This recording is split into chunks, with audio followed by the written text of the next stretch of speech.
oggi, con un intervento autorevole del professor Rivosecchi, il secondo ciclo di seminari del lunedì, che sarà svolto in collaborazione con l'Università di Padova sui temi del diritto parlamentare. Oggi dedicato in particolare all'equilibrio di bilancio, lunedì 3 luglio dovrebbe essere dedicato alla copertura finanziaria, due argomenti in realtà strettamente, quasi due facce della stessa medaglia. Informazioni pratiche, il seminario di oggi, quello di lunedì prossimo, e se troverete soddisfazione anche quelli che programmeremo in autunno, sempre dedicati al diritto parlamentare, sarà svolto in due parti, una parte trasmessa in streaming, che verrà seguita anche da remoto, e poi una seconda parte per un dibattito interno, un seminario di lavoro, in sostanza di approfondimento. Se avete visto, non serve che ve lo ricordi, ma se non l'avete visto, tutto il materiale, 3 articoli molto interessanti, che mi sembrano un antidoto quasi per la eccessiva semplificazione che vediamo nei mezzi di comunicazione e anche tra qualche addetto dei lavori, sono caricati su Teams, sul gruppo generale del Consiglio regionale. Anche le slide che utilizzerà il professor Rivosecchi. Per chi ci segue da remoto sapete che c'è un indirizzo email dedicato, seminari@consiglioveneto.it. Se avete bisogno di indicazioni bibliografiche eccetera, nei prossimi giorni vi risponderemo. Inviterei il Presidente per i suoi saluti. Grazie. Grazie al dottor Rota che sta veramente mettendo energie, idee e sta facendo veramente un gran bel lavoro con questo ciclo di incontri. Un benvenuto intanto a tutti, un saluto particolare al professor Guido Rivosecchi dell'Università di Padova, col quale io ho modo anche di collaborare su tavoli romani nell'altra veste che ho di coordinatore dei presidenti dei consigli regionali, che oggi affronterà un tema appunto molto particolare, il tema appunto l'equilibrio di bilancio tra Unione Europea, Stato e Regioni, tematica di estrema rilevanza per il legislatore regionale e argomento che lascio ovviamente al nostro ospite approfondire, non senza peraltro rilevare la straordinaria attualità di questo dibattito, visto che proprio la settimana scorsa è stato dato il calcio d'inizio a Bruxelles al negoziato sulla riforma del patto di stabilità e di crescita con Germania e Francia che si trovano agli opposti. Berlino che chiede regole automatiche con parametri numerici per la riduzione del debito, senza spazio per negoziati bilaterali con la Commissione europea. Parigi che invece è contraria ad ogni forma di automatismo. Il patto di stabilità è uno strumento tecnico per il ministro Brun-Lamary al servizio di un obiettivo politico che è garantire la prosperità economica. Su questa scia mi chiedo innanzitutto quanto le norme degli equilibri di bilancio varate, stante le indicazioni comunitarie di cui oggi appunto ci parlerà il professor Rivosecchi, siano effettivamente al servizio della politica, ovvero siano invece degli strumenti che limitano fortemente, condizionando l'azione politica. Questa domanda nasce da un'altra riflessione. Siamo ancora sulla strada indicata dai padri fondatori dell'Unione Europea o ci siamo allontanati in maniera inquietante, imboccando un percorso imposto da tecnocrati che avevano ed hanno una malcelata insofferenza verso la democrazia, insofferenza per non dire peggio, che si manifesta nella palese disistima nei confronti della classe politica? Tecnocrati affrancati da qualsiasi critica, che sfuggono ad ogni vaglio democratico e che sono in grado di condizionare la vita di milioni di persone o di intere nazioni. Il tecnocrate come versione moderna dell'uomo della provvidenza, ma che di provvidenziale ha ben poco, sempre che non si consideri provvidenziale l'essere al servizio dell'oligarchia finanziaria, quella che governa anche attraverso improbabili agenzie di rating o manovrando ad arte lo spread, causando la caduta di governi non allineati ai loro desideri. Una decina di anni or sono ho avuto a che fare in maniera pressoché continua con Mario Monti e il Fiscal Compact. Ero assessore al bilancio, un bilancio che eravamo costretti a riscrivere a giorni alterni, che eravamo appunto continuamente in elaborazione, tanto era l'ansia di Roma di introdurre norme su norme che progressivamente minarono il bilancio di regioni ed enti locali, comprimendo al massimo le spese discrezionali, incidendo nei conti della sanità, operazione questa che l'intera comunità avrebbe poi pagato duramente la pandemia e anche oltre. Oppure rompendo poi il patto fiduciario con i cittadini, come nel caso della materia previdenziale, quando di imperio, senza consultare effettivamente senza la consultazione effettiva e sostanziale con le organizzazioni sindacali, furono mutati i tempi e i modi di pensionamento, creando situazioni devastanti come il caso degli esodati. Ricordate la riforma delle province e chi poi andò a pagare in concreto quella riforma? Oppure pensiamo alla spending review? Sarebbe stata un'operazione importante, di grande valenza, un'autentica apertura al domani, ma che oggi è la Salerno-Reggio Calabria della finanza pubblica italiana, cioè un'opera annunciata e mai realizzata. Non sottraggo né a voi né al professor Rivosecchi altro tempo, dico che le norme sui bilanci di Stato, regioni ed enti locali sono frutto di una stagione particolare, di scelte a mio avviso sbagliate a partire da Bruxelles, ad iniziare dall'ampliamento dell'Unione Europea a tutti i paesi dell'est europeo senza quel vaglio e quell'attenzione che un tempo invece caratterizzava l'ingresso di nuove nazioni, a lungo sospese come accade ad esempio con Spagna e Portogallo. La divisione a cui accennavo all'inizio tra Germania e Francia è emblematica. E non a caso giovedì scorso la Germania ha presentato un documento firmato assieme ad altri 10 paesi dell'Unione Europea, Repubblica Ceca, Austria, Bulgaria, Danimarca, Croazia, Slovenia, Lituania, Lettonia, Estonia e Lussemburgo. L'articolo chiede di lavorare per norme fiscali affidabili, trasparenti, facilmente misurabili e vincolanti per l'Europa. Io sono convinto che oggi paghiamo a caro prezzo quelle scelte che hanno spazzato via nel volgere di pochi anni il lavoro di decenni, di prudenza, di cautele che avevano aperto una visione, la visione di una nuova Europa capace di affrontare i bisogni dei più deboli e non trincerarsi dietro a un presunto rigore imposto appunto da tecnocrati spesso senza volto e senza consenso. Così penso al lungo periodo del presidente Jacques Delors, un presidente molto carismatico ed energico, sotto il cui mandato venne istituito il mercato unico, riformata la politica agricola, firmati l'atto unico europeo, gli accordi di Schengen e soprattutto il trattato di Maastricht, che istituì l'Unione Europea con l'introduzione della sussidiarietà, quale pilastro comunitario e di conseguenza delineato una Europa dei popoli e delle regioni, cosa ben diversa dall'Europa dell'alta finanza, dei vincoli di bilancio che limitano l'autonomia, un'Europa unita, non un'Europa divisa. Proprio Delors rilanciò l'idea della difesa comune, che è cosa ben diversa dalla NATO. Delors, come Altiero Spinelli e i grandi padri dell'Europa unita, credevano in un'Europa forte, salda nei valori democratici, un'Europa autonoma che fonda la sua forza nella democrazia e che vive grazie al confronto, al dibattito, all'analisi politica. L'esatto contrario della tecnocrazia che si sottrae ad ogni giudizio e che antepone agli interessi dei cittadini e dei più deboli gli interessi della finanza. Permettetemi se batto spesso appunto sulla parola tecnocrate, ma frequentando spesso Bruxelles, ultimamente molto di più magari rispetto a una volta, ma io conosco queste persone, le vedo cambiare di ruolo ogni 5 anni, ma sono nei punti nevralgici dell'Unione Europea, della Commissione, di alcuni parti e alcune agenzie appunto dell'Unione, e vi assicuro che non sempre agiscono con l'obiettivo di fare il bene dei cittadini d'Europa. Mi taccio, professor Rivosecchi, a lei la parola.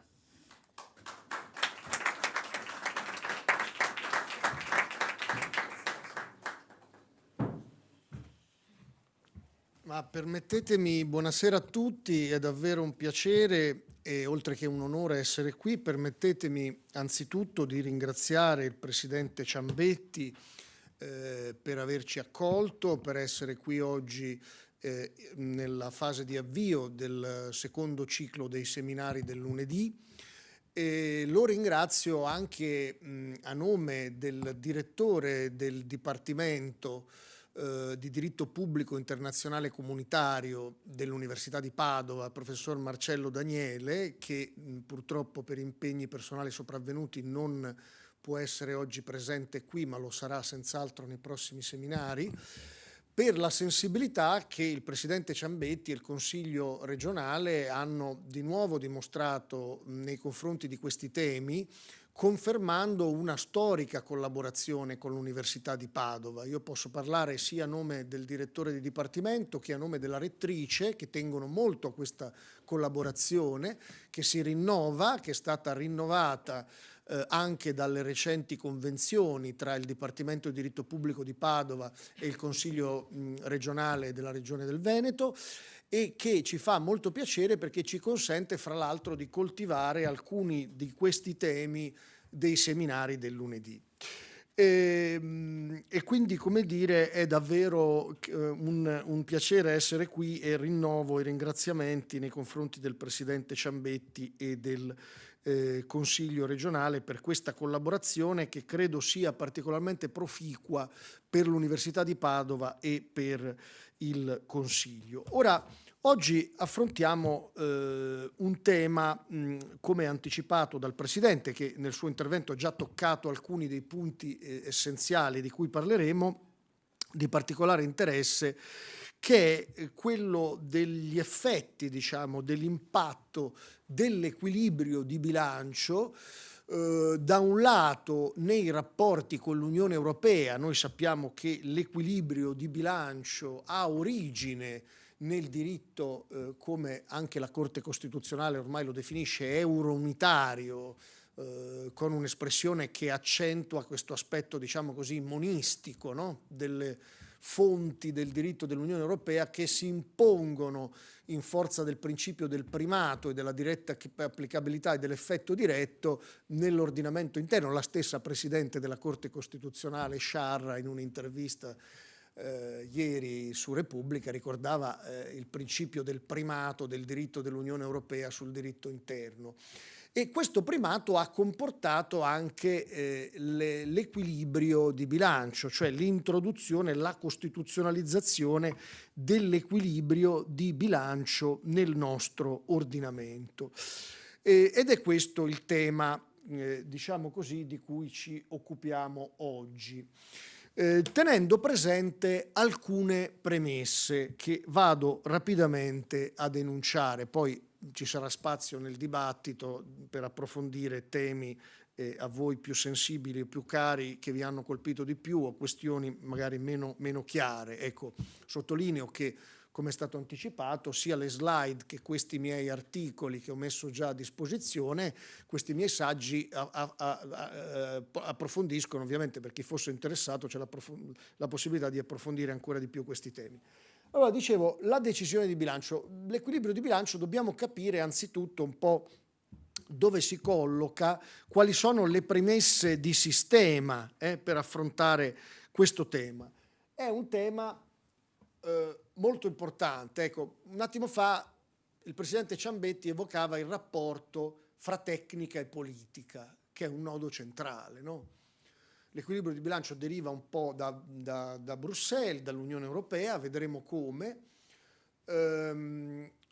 A volte queste decisioni sono avvertite come un po' lontane dai cittadini, anche se non ce lo dimentichiamo, i trattati sono stati ratificati dall'Italia liberamente, quindi c'è un'adesione volontaria a questo sistema che è anche anzitutto un ordinamento giuridico.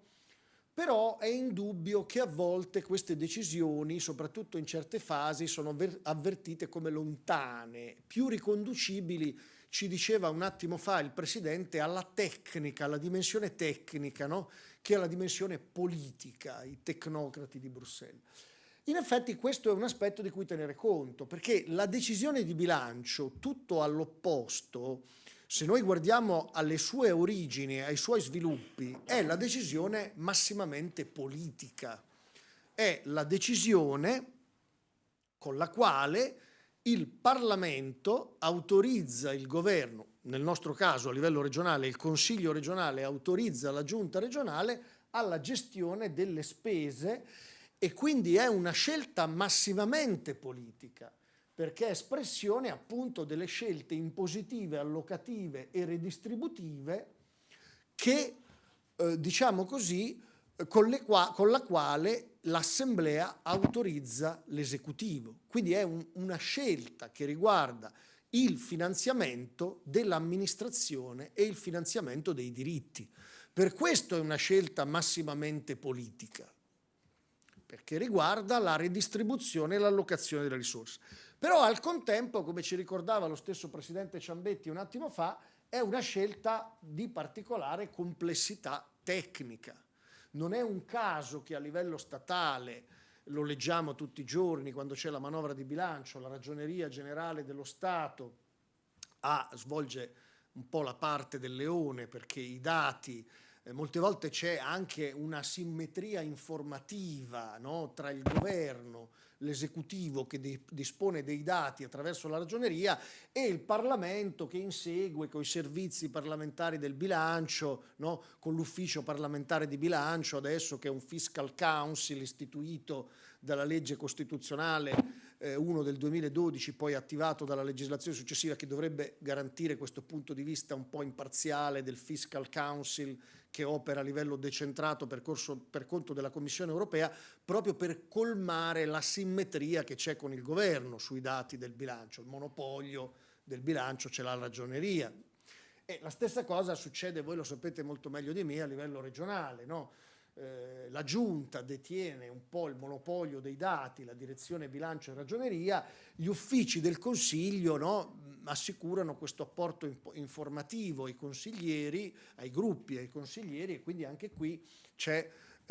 un problema di assicurare, un tema, assicurare il bilanciamento fra chi dispone dei dati, l'esecutivo, e chi vota con questa decisione massimamente politica, autorizzando l'esecutivo alla gestione delle risorse. È quindi un tema centrale che possiamo dire, i costituzionalisti direbbero, interseca da un lato il tema della forma di governo, sia a livello statale che a livello regionale, equilibrio tra esecutivo e legislativo, e dall'altro il tema della forma di Stato,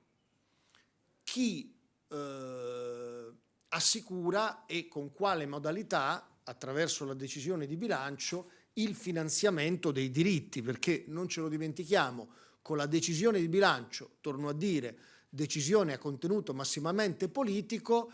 l'Assemblea elettiva autorizza la gestione della macchina amministrativa dello Stato e sceglie come redistribuire le risorse nel finanziamento dei diritti, che in parte sono affidati a livello regionale e locale, quindi anche la scelta di bilancio del Consiglio regionale è una scelta su come e quanto finanziare la macchina amministrativa, ma anche come e quanto finanziare le prestazioni, i servizi e i diritti,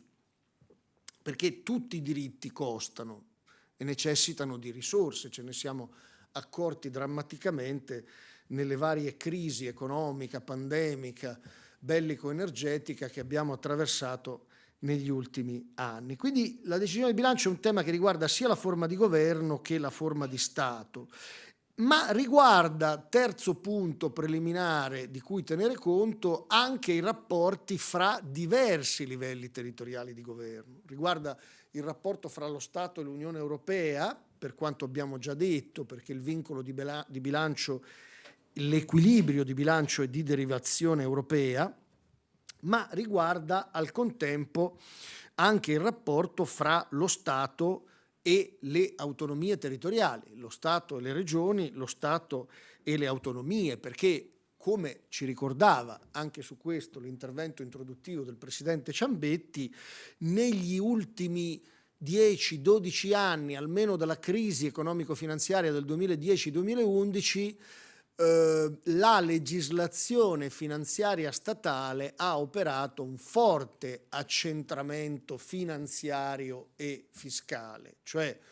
negli ultimi 10 anni le manovre di contenimento dei costi prima del PNRR, diciamo della fase di rilancio successiva alla pandemia, la lunga fase precedente di 10 anni, dalla crisi economica del 2010 circa è stata una fase di forte contrazione delle risorse trasferite dal centro alla periferia, che sono state sempre di meno, ed è stata una fase di forte accentramento finanziario e fiscale nella cosiddetta legislazione, no, della crisi, cioè le manovre di contenimento non lo diciamo noi dalle autonomie, da Venezia o da Padova, ma lo dice la Corte dei Conti, quindi è come dire, giudice terzo ed imparziale dell'impiego delle risorse. La Corte dei Conti dice quasi la metà delle risorse, che è moltissimo se pensate al peso dell'amministrazione regionale e locale, è stata garantita da tagli, attraverso tagli nelle manovre di risanamento che si sono susseguite negli anni alla finanza regionale e locale, dalla legislazione della crisi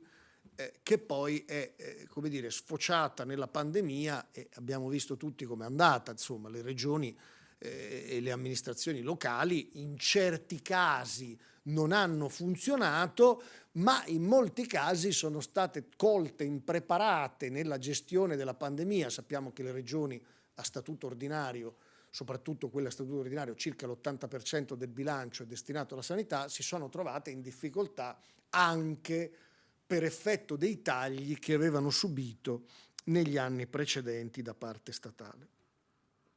Quindi un tema, come dire, che tocca da vicino quello della decisione di bilancio, il piano dei rapporti fra esecutivo e legislativo, della forma di governo, il piano della forma di Stato, come finanziare l'amministrazione e i diritti dei cittadini, quanto e quali diritti finanziare, il piano dei rapporti fra Stato, Unione Europea e da un lato e Stato, autonomie territoriali dall'altro, e dall'altro, ultimo quinto punto di cui tenere conto in premessa,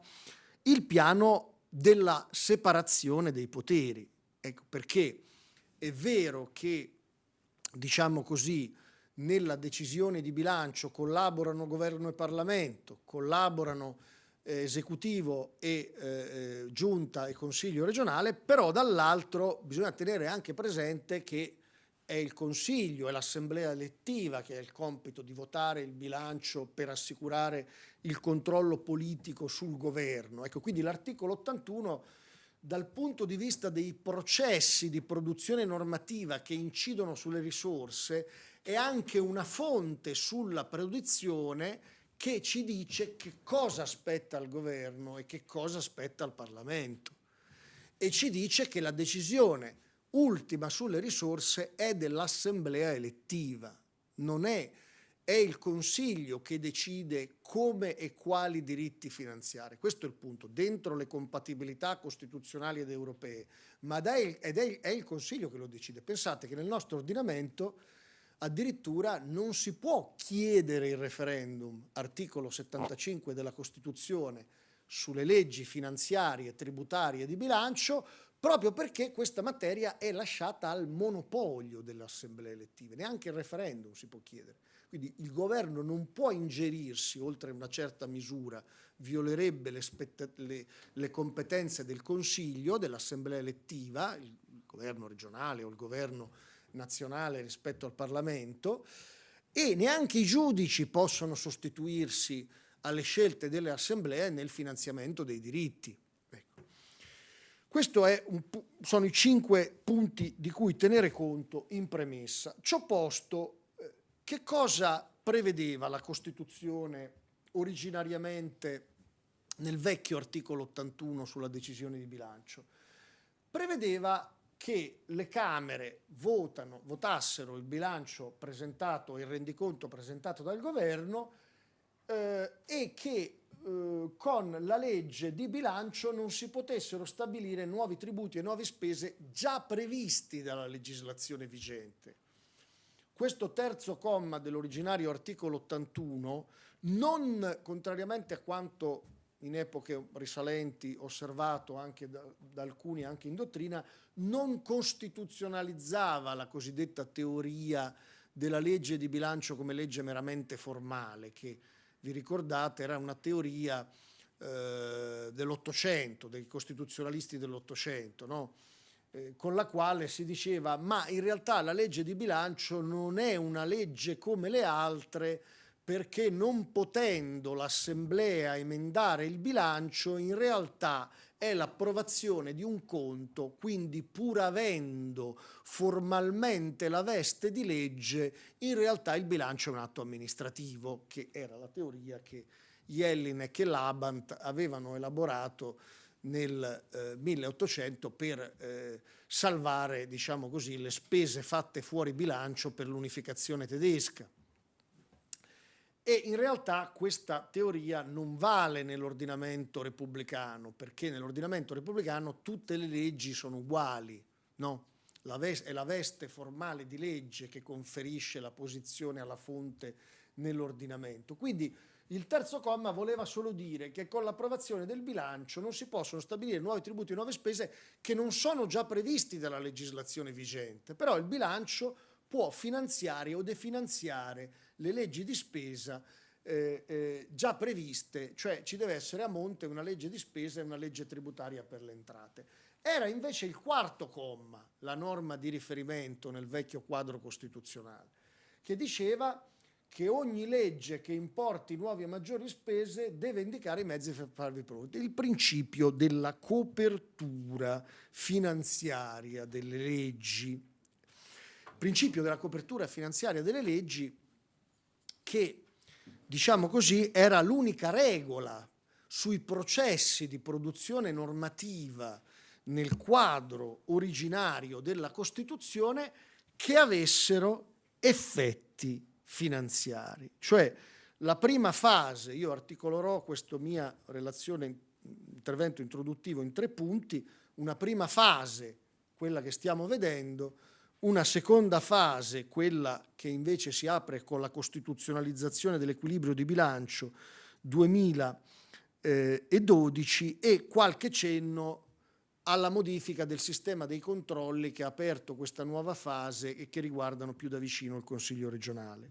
Quindi guardando al primo punto del mio intervento introduttivo, era questa quarta, diciamo, era questo quarto comma la norma di riferimento, cioè tutto il sistema fino al 2012, legge costituzionale 1 del 2012, introduzione dell'equilibrio di bilancio, si reggeva sul principio della copertura. Però questo principio della copertura è un po' l'altra faccia dell'equilibrio. Il dottor Alessandro Rota prima diceva ma oggi parliamo dell'equilibrio di bilancio, il 3 luglio parleremo del principio della copertura finanziaria, in realtà sono un po' 2 facce della stessa medaglia e queste sono delle parole che il dottor Rota non ha usato a caso perché sono le parole che usa la Corte Costituzionale. Ci sono delle sentenze, molte sentenze negli ultimi 10 anni della giurisprudenza della Corte sull'equilibrio di bilancio, in cui la Corte dice proprio equilibrio di bilancio e copertura finanziaria sono 2 facce della stessa medaglia, perché sono i 2 strumenti che sono rivolti ad assicurare l'equilibrio attraverso il principio della previa copertura che deve essere certa e garantita per tutto il triennio di riferimento della programmazione finanziaria della decisione di bilancio.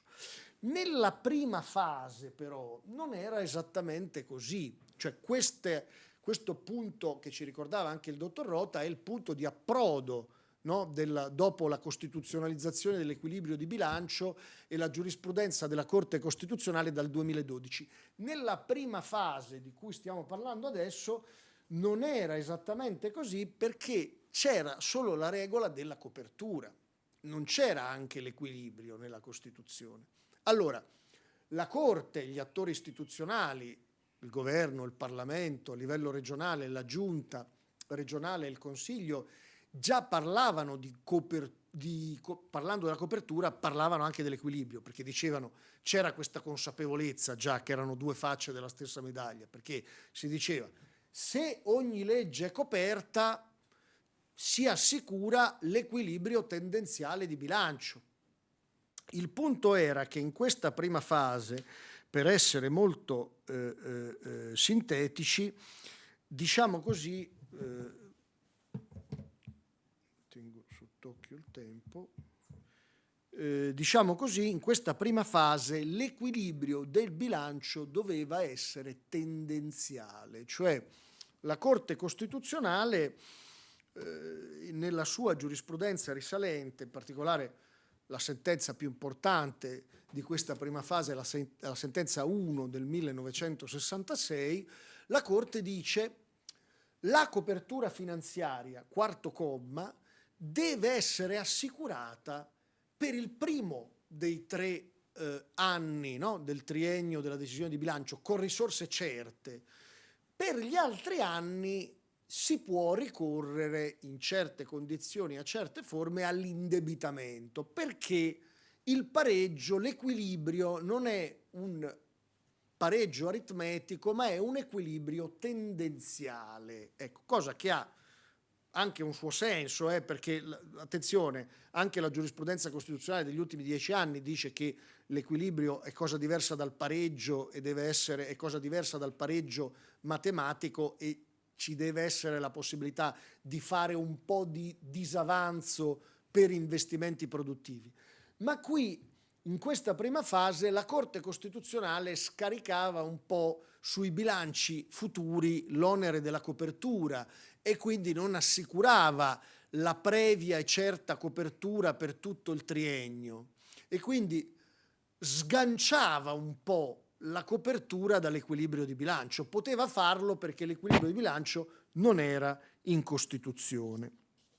Per chi volesse approfondire questa prima fase, l'esempio tipico era appunto la sentenza 1 del 66. E quindi la storia, in estrema sintesi, della copertura e dell'equilibrio in questa prima fase fino al 2012 della storia della Repubblica è una storia che passa attraverso, come dicono i giuristi, l'implementazione del quarto comma, cioè il tentativo di scorporare alcune decisioni che hanno effetti sulla finanza pubblica dal bilancio e sottoporle in istituti, in sedi che hanno una più stringente obbligo di copertura, che sono soggetti a un più stringente obbligo di copertura. È per questo che nasce la legge finanziaria nel 1978, i disegni di legge collegati alla manovra di bilancio nel 1988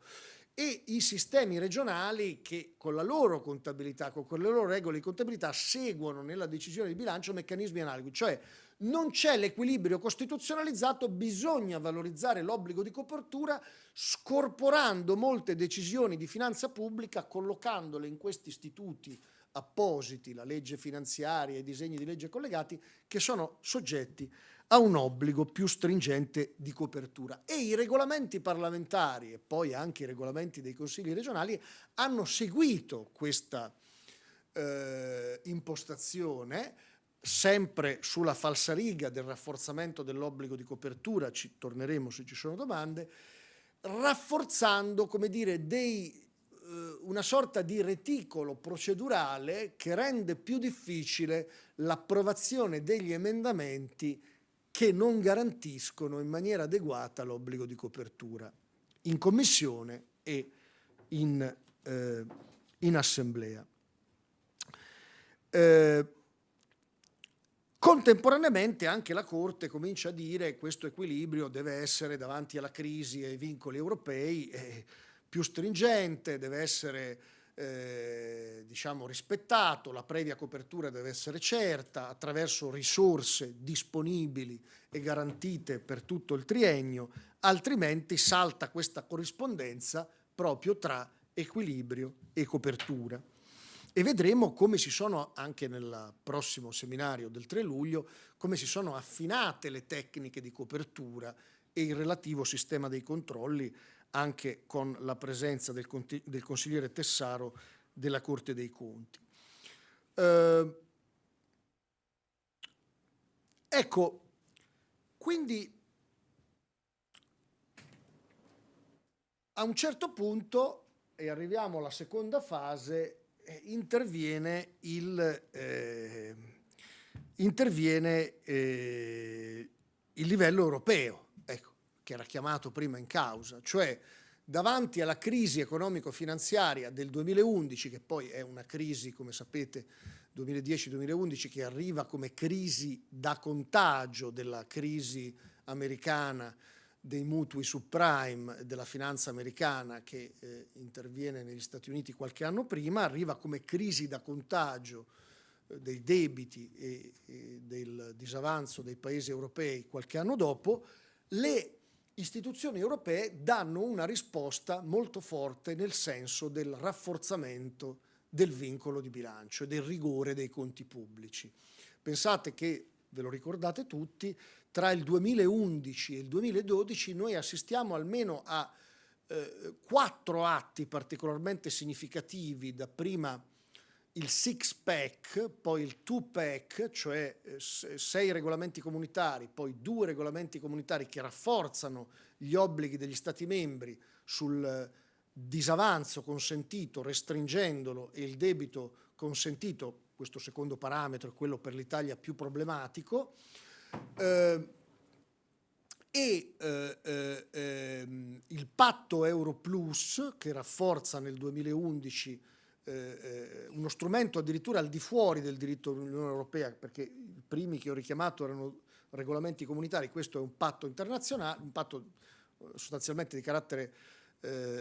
internazionale, così come il famoso Fiscal Compact, cioè il trattato sulla governance e il coordinamento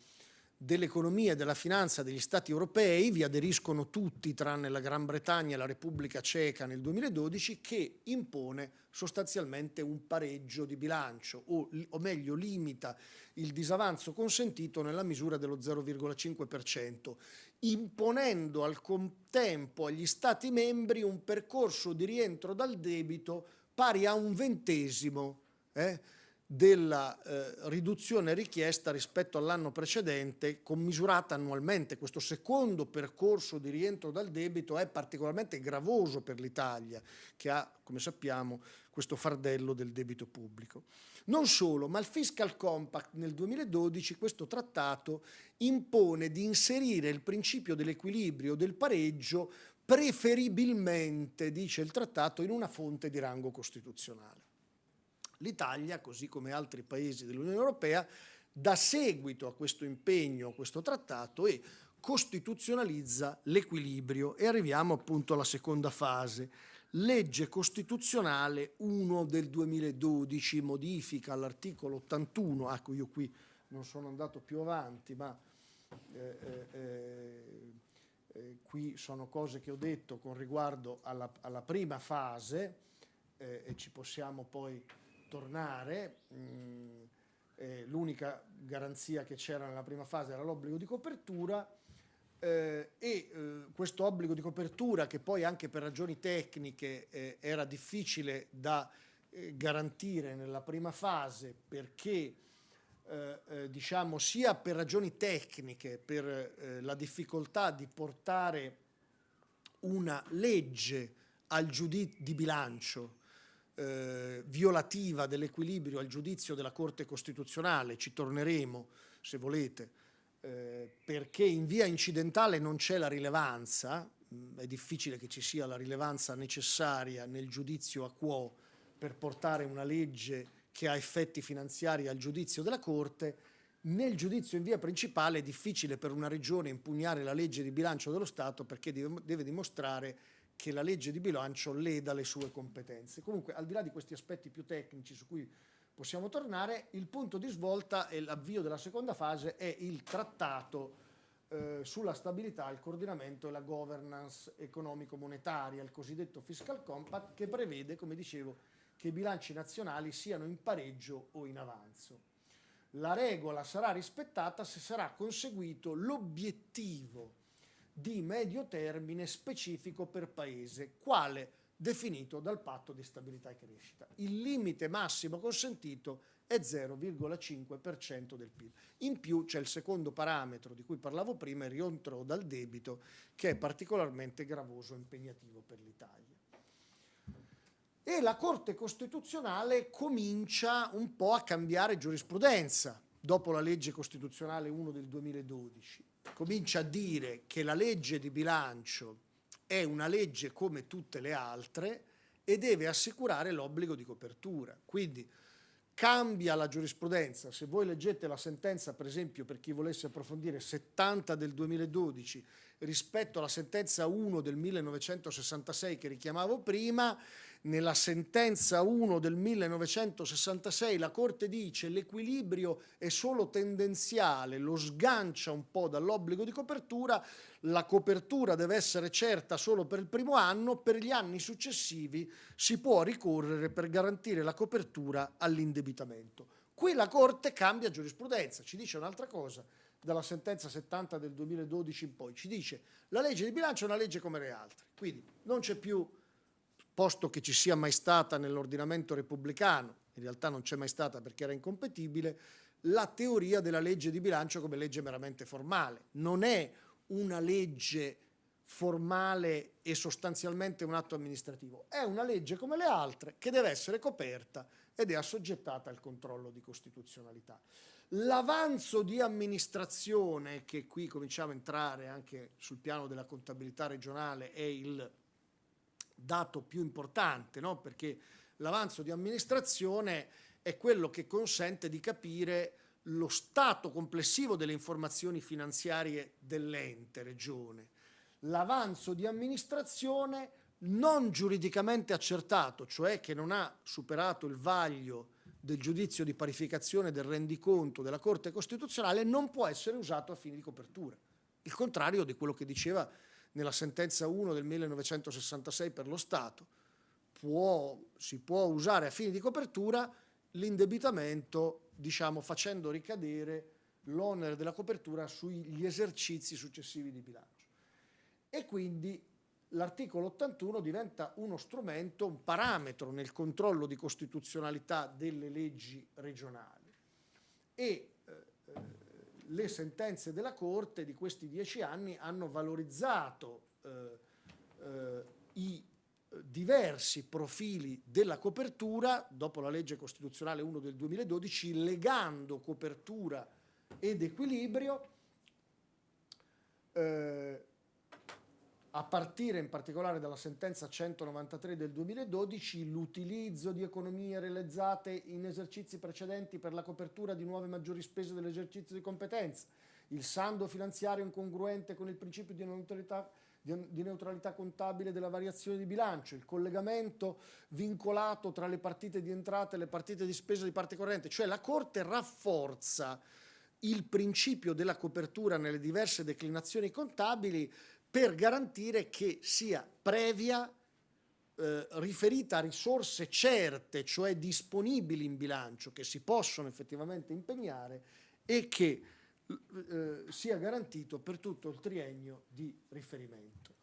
Questo lo fa nel quadro del nuovo articolo 81, siamo sempre in questa seconda fase aperta, come ho detto prima, dal fiscal compact e dalla costituzionalizzazione dell'equilibrio, che reca i principi che conoscete e che vedete alle mie spalle.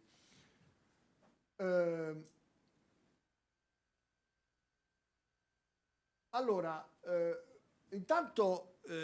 l'equilibrio è un vincolo più stringente, ci tornerò fra un attimo, ho cercato di chiarire perché, ma al contempo, attenzione, la Corte, sia il testo della legge costituzionale 1 del 2012 che la giurisprudenza costituzionale tengono ben distinti equilibrio e pareggio, cioè anche se il titolo della legge costituzionale reca la locuzione pareggio di bilancio, la legge è una legge sull'equilibrio e non sul pareggio. Quindi non è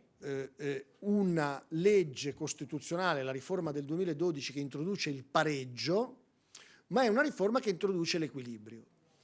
Il titolo della legge ce lo dice la Cassazione penale e la giurisprudenza della Corte Costituzionale è irrilevante ai fini dell'interpretazione di una legge, perché fra l'altro è l'unica cosa che il Parlamento non vota, così come mi pare a livello regionale il Consiglio regionale non vota. Il titolo della legge si porta dietro dalla proposta ed è l'unica cosa che non è votata dall'Assemblea. È è quindi irrilevante ai fini dell'interpretazione. La legge costituzionale 1 del 2012 costituzionalizza quindi l'equilibrio, che è cosa diversa dal pareggio, perché non è il pareggio aritmetico, matematico, che diciamo nell'economia pubblica avrebbe meno senso, perché ve lo avranno raccontato gli economisti, dire che il bilancio è in pareggio, che il bilancio di un ente pubblico è in pareggio aritmetico o in sistematico avanzo non è indice di buona amministrazione, non è come l'economia privata, le regole diciamo del codice civile del buon padre di famiglia, perché significa che i soldi sono stati spesi male. C'è un margine consentito di disavanzo per gli investimenti produttivi nella regola dell'equilibrio. L'equilibrio determinato mediante il rinvio contenuto nell'articolo 3 della legge rinforzata 243 del 2012 all'obiettivo a medio termine, quello stabilito dalle fonti europee, e quindi al cosiddetto saldo strutturale. Questo qui per capirci.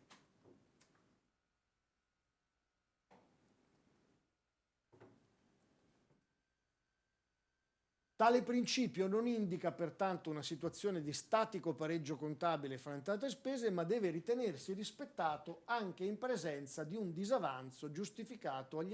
dagli effetti del ciclo economico in caso di eventi eccezionali. Cioè voi vedete che la norma costituzionale già poi questo principio sviluppato dalla legge rinforzata individua due deroghe possibili, una agli effetti del ciclo. Lo Stato assicura l'equilibrio tra entrate e spese tenendo conto delle fasi avverse e delle fasi favorevoli del ciclo economico. Seconda deroga possibile è il ricorso all'indebitamento consentito agli effetti del ciclo, prima deroga possibile, e previa autorizzazione votata dalle Camere a maggioranza assoluta al verificarsi di eventi eccezionali. Quindi si può derogare all'equilibrio che è determinato con rinvio alla fonte europea dell'obiettivo a medio termine a due condizioni: agli effetti del ciclo, quando il ciclo economico è negativo, e se le Camere lo votano a maggioranza assoluta in caso di eventi eccezionali. Questa seconda condizione, in caso di eventi eccezionali, è stata largamente usata dal Parlamento da quando trova applicazione la legge costituzionale 1 del 2012, cioè dal 1 gennaio 2014, sono stati votati 2 volte all'anno a maggioranza assoluta deroghe al principio dell'equilibrio, il che significa che tutte le manovre finanziarie dal 2014 in poi sono state costruite dentro questa deroga dell'equilibrio votata ai sensi dell'articolo 6 della legge rinforzata di attuazione dell'articolo 81 243 del 2012 da tutte le maggioranze che si sono susseguite dal 2014 in poi. Quindi da questo punto di vista la norma costituzionale mantiene la sua duttilità originaria, non è l'equilibrio è cosa diversa dal pareggio, perché è determinato dall'articolo 3 della legge rinforzata con rinvio all'obiettivo a medio termine che dà conto di un percorso individuale di ciascuno Stato dell'Unione Europea, mentre il parametro per noi problematico è quello del debito pubblico. Il debito pubblico perché ci è imposto un percorso di rientro dall'Unione Europea e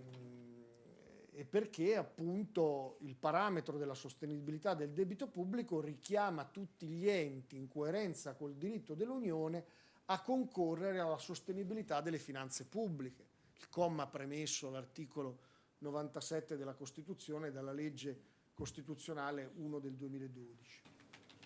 E quindi diciamo così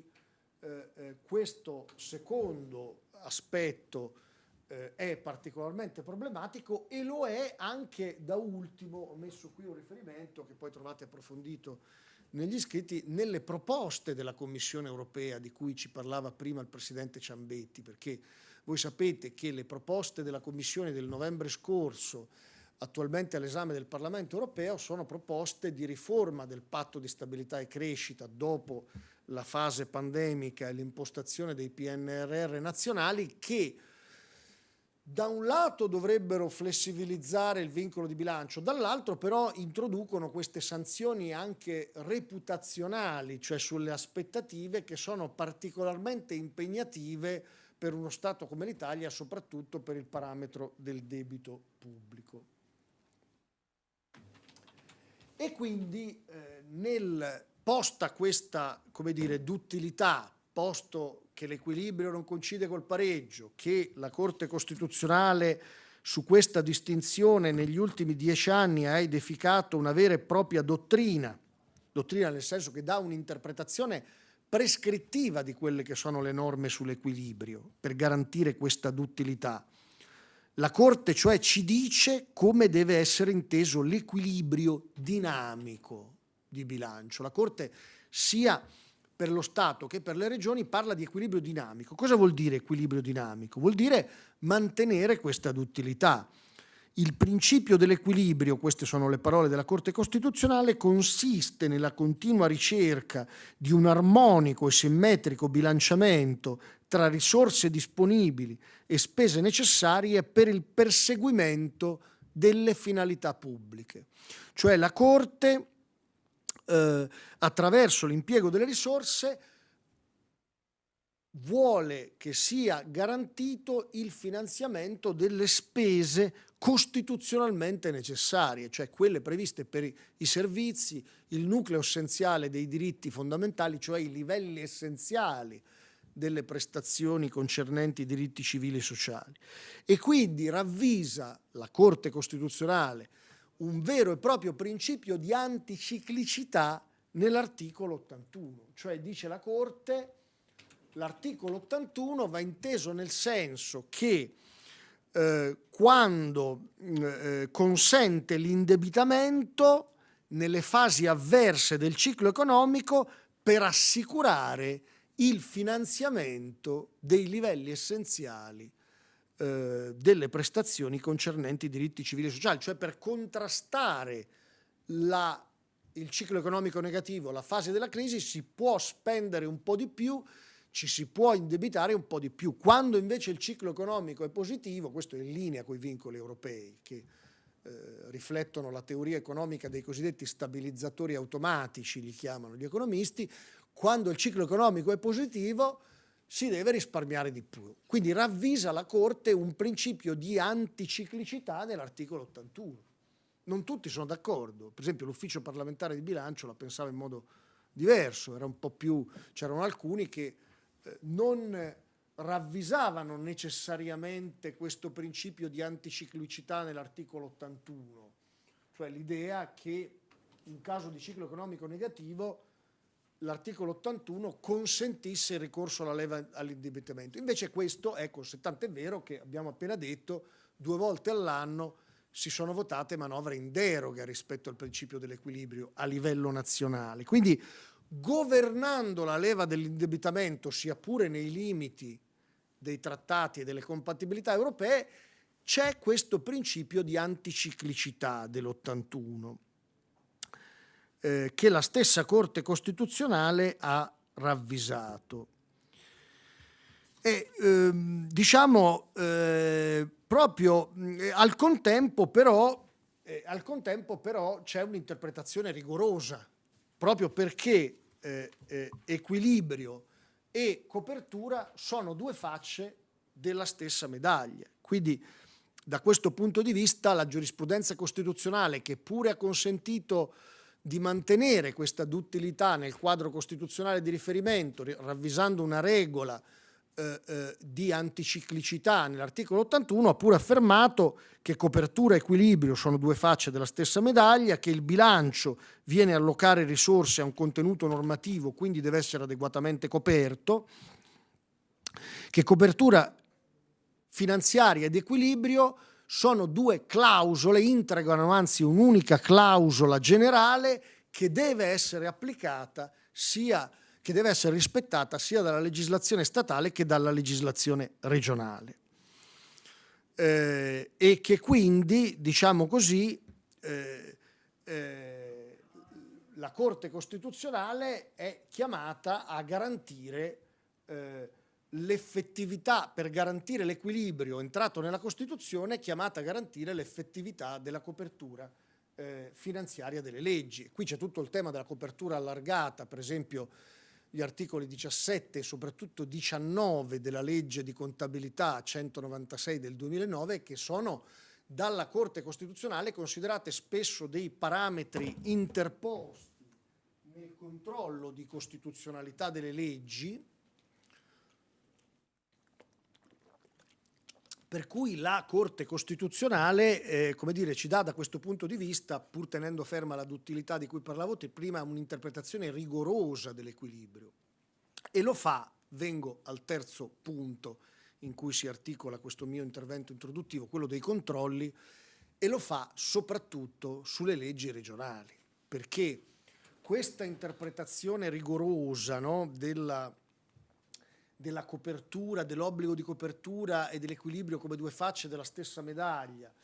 del bilancio come bene pubblico che deve essere preservato, sono principi che la Corte afferma soprattutto quando l'oggetto del giudizio di costituzionalità sono leggi regionali. Nella giurisprudenza costituzionale noi abbiamo circa 400 pronunce della Corte in cui, come si dice, è avocato a parametro l'articolo 81 nel controllo di costituzionalità, e di queste 400 pronunce solo 2 hanno ad oggetto leggi statali, disposizioni di legge statale. Una era la 1 del 66, lontanissima nel tempo, un'altra successiva, tutte le altre hanno ad oggetto leggi regionali. Quindi questa interpretazione rigorosa secondo profilo rispetto alla duttilità dell'equilibrio dinamico di bilancio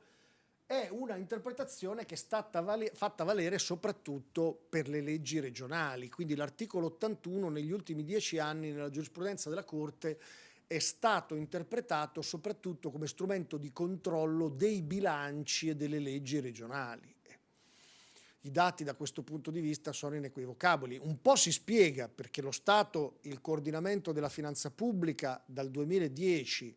dalla crisi economico-finanziaria, lo ha fatto da solo sulle sue amministrazioni, riducendo le sue leggi di spesa. Il problema per lo Stato e poi anche un po' per la Corte Costituzionale, la sua giurisprudenza, era estendere questi limiti alle leggi regionali. Questa è la ragione per cui c'è stato tutto questo contenzioso che aveva ad oggetto le leggi regionali e che la Corte Costituzionale ha deciso tenendo sotto stretto controllo, diciamo così, la finanza territoriale, avvallando un po' quelle linee dell'accentramento fiscale e tributario della legislazione della crisi di cui parlavo in apertura. L'ultimo punto, i controlli. Un po' abbiamo già detto di quelli di costituzionalità e questa idea del bilancio che diciamo è un'idea importante come bene pubblico. Perché il bilancio è un bene pubblico? Perché il bilancio con il suo equilibrio è un bene pubblico che è funzionale a sintetizzare, a rappresentare con certezza le scelte dell'ente in ordine all'acquisizione e all'impiego delle risorse per la realizzazione delle politiche pubbliche, diritti e politiche. Perché quindi il bilancio è un bene pubblico? Perché attraverso la decisione di bilancio, qui siamo al cuore del principio democratico, l'Assemblea, il Consiglio regionale, il Parlamento vota il bilancio e consente di verificare come sono state impiegate le risorse. La trasparenza del bilancio si collega al principio di democraticità e si collega anche alla responsabilità politica, perché con la decisione di bilancio l'Assemblea elettiva autorizza l'esecutivo a gestire le risorse. Con la legge con la quale il Consiglio regionale approva il rendiconto, consente di verificare che il programmato sia effettivamente rispondente e realizzato. Quindi si realizza appieno il principio democratico e il principio della responsabilità politica di mandato dei governanti davanti all'Assemblea e davanti agli elettori.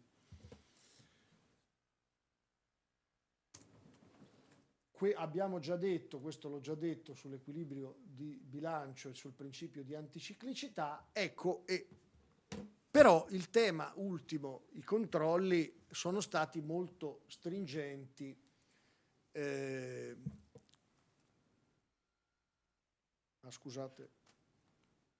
sono stati molto stringenti sulle autonomie territoriali, sulle regioni e gli enti locali, un po' per le ragioni che ho detto e un po' perché il quadro costituzionale dell'equilibrio è diverso per gli enti substatali, no? Perché noi abbiamo detto che c'è questo principio di anticiclicità del bilancio, c'è la possibilità di derogare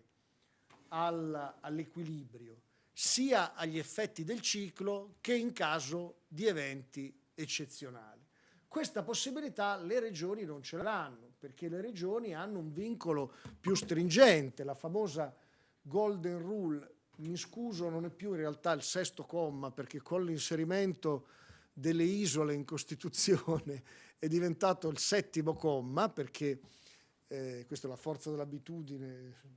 dei professori che scrivono le slide, era il 6º comma dopo la legge costituzionale 1 del 2012, per effetto della legge costituzionale che ha reinserito la tutela delle isole nell'articolo 119, la cosiddetta regola aurea, la Golden Rule dei bilanci regionali e locali, è diventata il 7º comma, che non consente, dell'articolo 119, che non consente di ricorrere all'indebitamento se non per le spese di investimento. Quindi la regione da questo punto di vista ha un quadro, questo non è sempre adeguatamente sottolineato, ha un quadro, c'è l'equilibrio per tutte e due, sia per la regione che per lo Stato, però la regione ha un vincolo più stringente perché non può ricorrere a suo piacimento alla leva dell'indebitamento,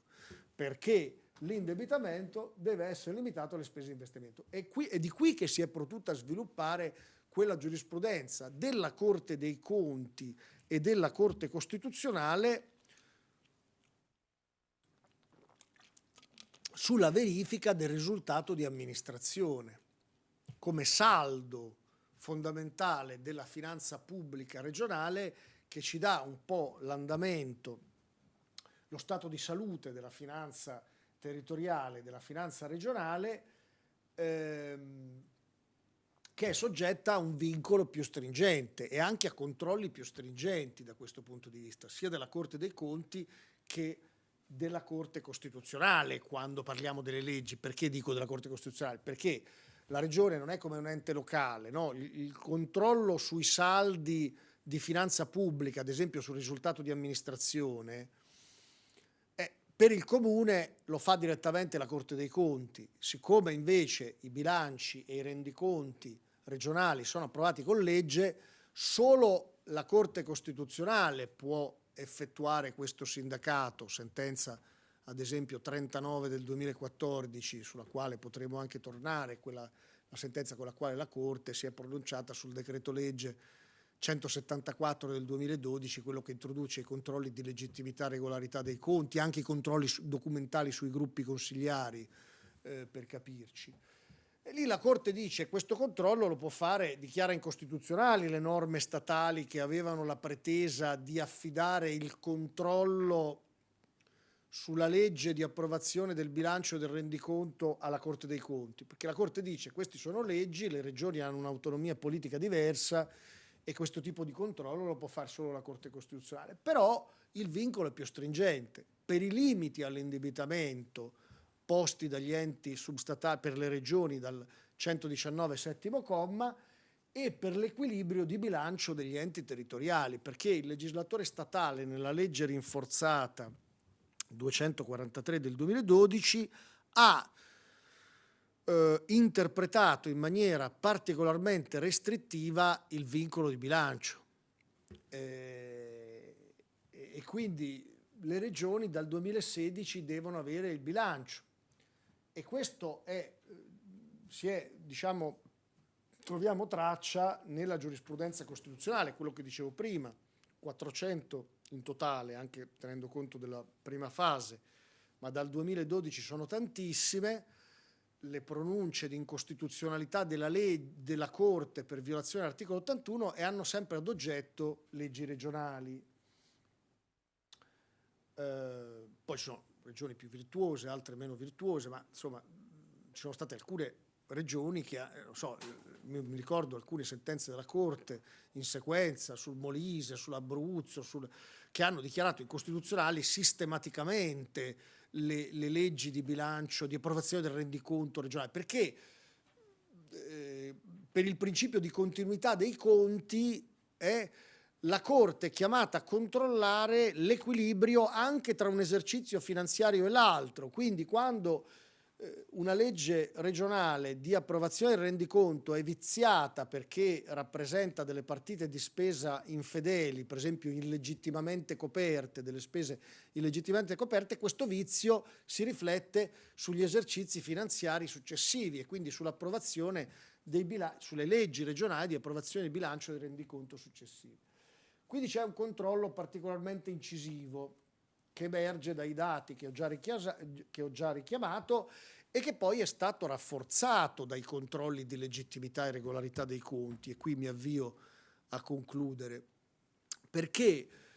i controlli del 174/2012 sulle amministrazioni soprattutto degli enti locali, ma in parte anche regionali, pensiamo al controllo documentale sui rendiconti dei gruppi consigliari, sono controlli incisivi, non sono di carattere collaborativo, ecco, cerchiamo di essere chiari, cioè il controllo collaborativo, cosiddetto collaborativo, anche se i magistrati contabili non amano molto questa espressione, è un controllo che, diciamo, è rivolto a stimolare processi autocorrettivi nelle amministrazioni destinatarie, favorendo cioè un migliore impiego delle risorse rispetto agli obiettivi da raggiungere. L'esempio tipico è il controllo sulla gestione finanziaria. Questi controlli di legittimità e regolarità dei conti sono invece dei controlli a struttura binaria a esito dicotomico, cioè si concludono con un sì e con un no, o con un no, cioè ha rispettato l'ente locale il patto di stabilità interno, sì o no? La sezione regionale della Corte dei Conti dice sì o no, cioè l'esito appunto è dicotomico. Ha rispettato la regione nel suo bilancio le regole per accertare l'avanzo di amministrazione, sì o no? Non c'è che... Quindi viene parificato il rendiconto dalla sezione regionale della Corte dei Conti oppure non parificato. Quindi c'è una struttura diversa. Questi controlli sono basati soltanto sull'applicazione di parametri normativi, dovrebbero rispettare il contraddittorio con la regione, pensiamo alla parifica, e questo non sempre avviene perché a volte il presidente della regione viene invitato a sedere in prima fila quando c'è la parificazione del rendiconto regionale, non c'è un vero contraddittorio tra pubblico ministero contabile, perché quello è un giudizio anche se particolare, e avvocato della regione, perché sono parti antagoniste in quel giudizio, no? Perché il pubblico ministero rappresenta contabile nel giudizio di parifica, ad esempio, la legalità finanziaria, no? Ed è rafforzato dai parametri sull'equilibrio, diciamo così, che abbiamo visto, soprattutto per come li ha declinati il legislatore statale. Dall'altro lato c'è la regione che deve bilanciare, come dire, l'impiego delle risorse per far funzionare la macchina amministrativa e finanziare i diritti, le prestazioni che sono affidate alla cura regionale. Allora lì ci vuole il rispetto pieno del contraddittorio. Io non contesto, come dire, il fatto che l'equilibrio giustifichi l'instaurazione di controlli più incisivi. Osservo che è necessario assicurare il contraddittorio quando ci sono interessi effettivamente antagonisti e che si formi nel procedimento la decisione nella dialettica tra l'avvocato, il rappresentante, la regione, diciamo da un lato, e il pubblico ministero contabile dall'altro. È indubbio che questi controlli sono più incisivi. Ecco, torno, forse c'è qualche domanda su questo, non lo so, potremmo aprire il dibattito. Penso a quelli sui gruppi consigliari. Sono controlli documentali, no? Cioè il gruppo, voi lo sapete meglio di me, deve redigere il rendiconto che risponde alle determinate voci, che è sottoposto al controllo della sezione regionale. Quindi è libero di scegliere come impiegare le risorse, purché le risorse siano collocate in quella griglia di voci. Ecco, facciamo un esempio per capirci, forse questo lo sapete meglio di me, però può essere di interesse. Il gruppo consigliare può decidere: acquisto libri,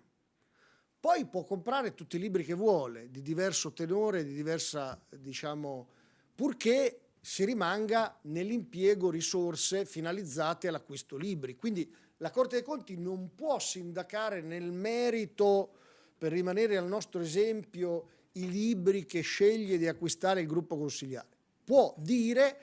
sindacare invece con il controllo documentale previsto dal 174 che le risorse destinate ai libri sono state impiegate per altro, per la festa del partito,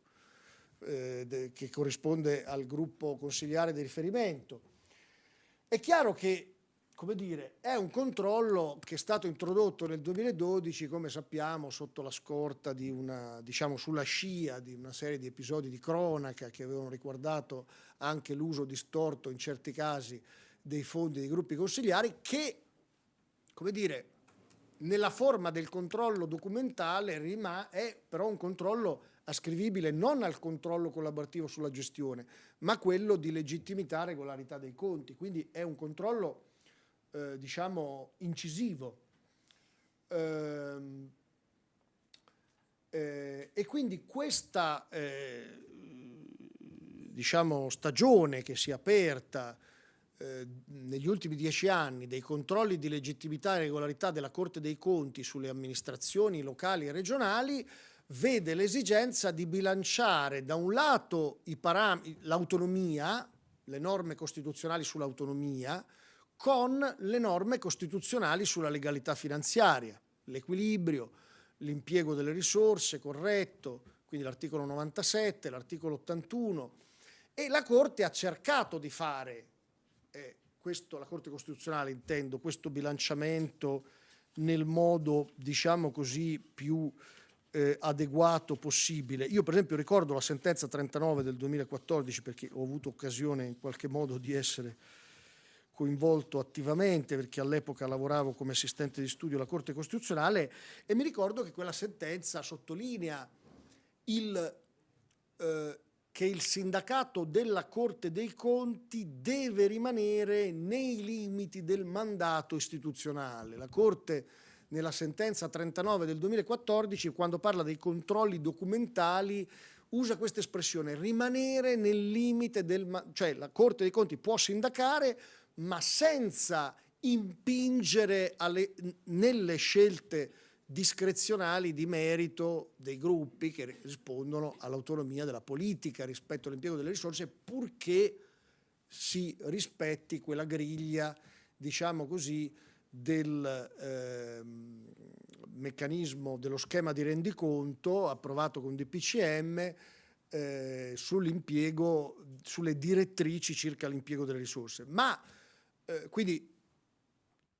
la Corte Costituzionale avallò allora, cioè disse che erano conformi a Costituzione quei controlli sui gruppi, ma disse anche che il sindacato della Corte dei Conti doveva rimanere nel limite del mandato istituzionale. Le sentenze successive hanno un pochino eroso questo principio, le sentenze successive anche della Corte Costituzionale, dando forse in qualche occasione un margine di intervento ulteriore alla Corte dei Conti. È molto difficile,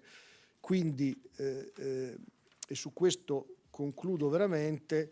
bilanciare l'autonomia con, diciamo così, la legalità costituzionale finanziaria, perché tutti i principi che abbiamo visto sull'equilibrio valgono per tutti i livelli territoriali di governo, per tutti gli enti substatali, e la difficoltà è, come dire, assicurare il funzionamento della macchina amministrativa e dei diritti affidati ai diversi livelli territoriali di governo nel rispetto di questi vincoli sempre più stringenti e anche in certi momenti con una fase particolarmente significativa di questi controlli. Io penso che sia la Corte dei Conti che la Corte Costituzionale abbiano cercato di rimanere nei limiti, ecco, riprendo quell'espressione esemplificativa, potrei usarne altri, del mandato istituzionale, però indubbiamente il rafforzamento dei parametri legislativi sui controlli rende a volte difficile praticare l'autonomia, perché le risorse sono state ridotte. Ecco, quindi, cioè, questo sistema dei controlli si instaura, come dire, su un vizio di origine, che è quello del carattere ancora largamente derivato della finanza territoriale e della riduzione dei trasferimenti dal centro alla periferia. Per cui il tema è assicurare l'equilibrio, i controlli, il migliore impiego delle risorse nel finanziamento delle prestazioni e dei diritti, quindi nei vincoli di bilancio, ma a monte garantire risorse certe alle autonomie, perché il problema è che appunto questo accentramento finanziario fiscale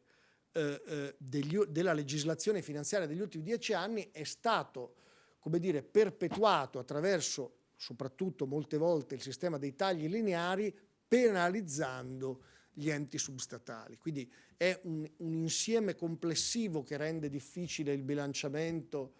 tra l'autonomia e l'equilibrio, perché le autonomie hanno in larga parte pagato il risanamento dei conti pubblici. Questo è un po' il tema che c'è, la cornice che fa da sfondo alla nostra riflessione. Quindi l'autonomia può essere veramente responsabile, come la Costituzione prevede che sia, se dispone di risorse necessarie per svolgere le funzioni e soprattutto curare le prestazioni e i diritti ad essa affidati, altrimenti non è autonomia, ma è impiego per talune funzioni delle risorse che vengono dal centro e basta. Bene, allora io a questo punto mi fermerei per lasciare spazio al dibattito. Non so il dottor Rota come vuole procedere. Possiamo? Prego.